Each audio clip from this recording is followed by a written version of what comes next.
Assalamualaikum warahmatullahi wabarakatuh. Kami dari kelompok 9 akan mempresentasikan materi mengenai dakwah dalam Islam. Saya akan menjelaskan mengenai definisi dakwah Islam. Secara etimologi, kata dakwah merupakan masdar dari kata da'a yad'u dakwah yang berarti ajakan, seruan, panggilan, dan imbauan. Ketika disambung dengan kata Islam, maka sering disebut dengan dakwah Islam yang berarti ajakan untuk mengikuti semua ketentuan Islam dan meninggalkan semua larangannya. Secara terminologi, dakwah Islam adalah kegiatan yang bersifat menyeru, mengajak, dan memanggil orang untuk beriman dan taat kepada Allah Subhanahu wa Ta'ala sesuai dengan ketentuan akidah, syariah, dan akhlak Islam.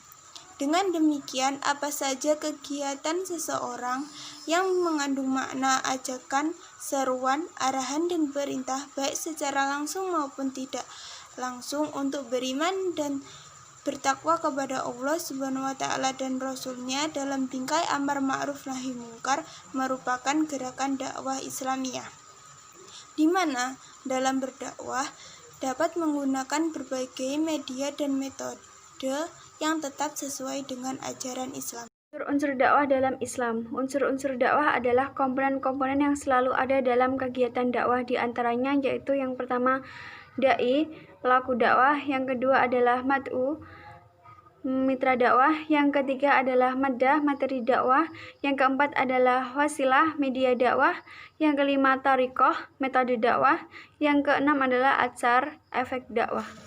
Selanjutnya, metode dakwah dalam Islam. Metode dakwah dalam Islam meliputi yang pertama dakwah fardiyah dengan cara komunikasi antar pribadi, yang kedua dakwah ammah, umumnya dilakukan oleh juru dakwah, contohnya seperti ulama atau ustadz.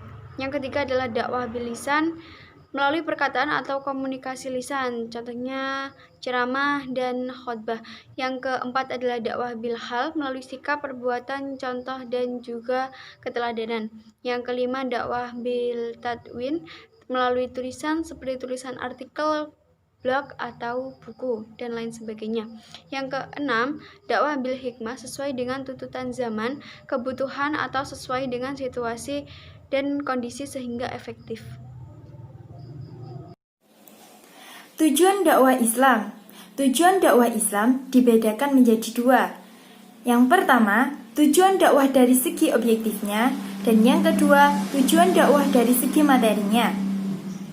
Tujuan dakwah dari segi objektifnya meliputi tujuan perorangan, tujuan untuk keluarga, tujuan untuk masyarakat, dan tujuan untuk umat manusia.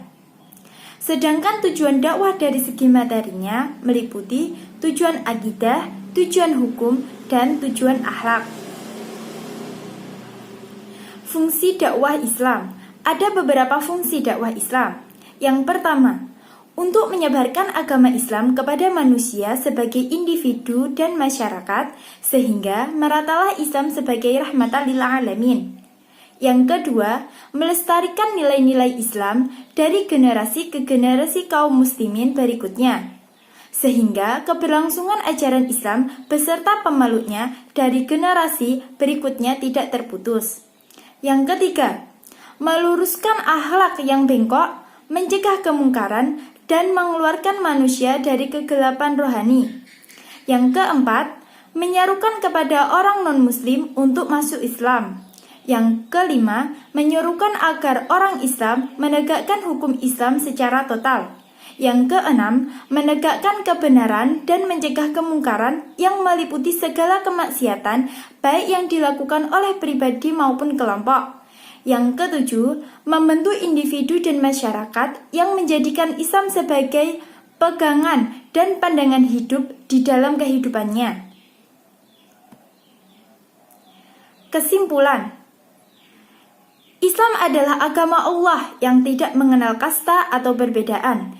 Islam merupakan agama dakwah yang bertujuan mendorong pemeluknya untuk senantiasa beriman dan bertakwa kepada Allah Subhanahu wa Ta'ala dan senantiasa aktif melakukan kegiatan dakwah yang sesuai dengan akidah, syariah, dan akhlak Islam. Karena dakwah bertujuan untuk membuka potensi manusia agar ekstensi, yaitu mereka yang punya makna di hadapan Tuhan. Melalui unsur-unsur serta metode-metode dakwah yang telah ada, membuat dakwah menjadi lebih mudah untuk diaplikasikan dan disebarkan di masyarakat sekitar. Sekian dari kami. Assalamualaikum warahmatullahi wabarakatuh.